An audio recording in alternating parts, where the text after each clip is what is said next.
आसिफ अली जरदारी की बात है, देखिए वो खुद भी जाली प्रेसिडेंट है, वज़ीर आज़म भी जाली अफाम से कालिस के जरिए आए, उसके वज़रा उसकी पूरी काबीना भी जाली है। एक साल के बाद ये एक नॉर्म है कि एक प्रेसिडेंशियल स्पीच होती है, लेकिन प्रेसिडेंशियल स्पीच की भी कोई कॉपी ना आपको ना हमें नहीं दी गई, बाद में दी गई। और मैं बार बार एक ही बात करती हूँ, मैं असेंबली में भी आप लोगों को दिखाऊंगी कि जिधर उन्होंने मुल्क के इकोनॉमी के इशारे दिए गए उसको वाइट फ्लूट लगा के ख़त्म कर दिया गया है, उस छापे को हटा देंगे। उनको पता है कि हुकूमत जो है वो झूठ बोल रही है, कोई इशारिया ठीक नहीं है।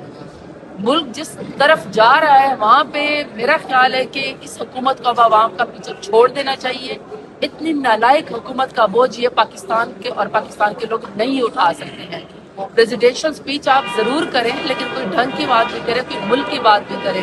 उन्होंने अपने पानी की कोई सिंध की बात की, देखिए सिंध के पानी के ऊपर मैं हमेशा की बात करती हूँ, ये पानी का मामला भी बहुत सेंसिटिव है। ये कभी भी नहीं होना चाहिए कि हमारे सिंधी भाई खफा हो जाए या हमारे पंजाब के लोग खफा हो जाए या बलोचिस्तान की AKP के, उसमें तकसीम है।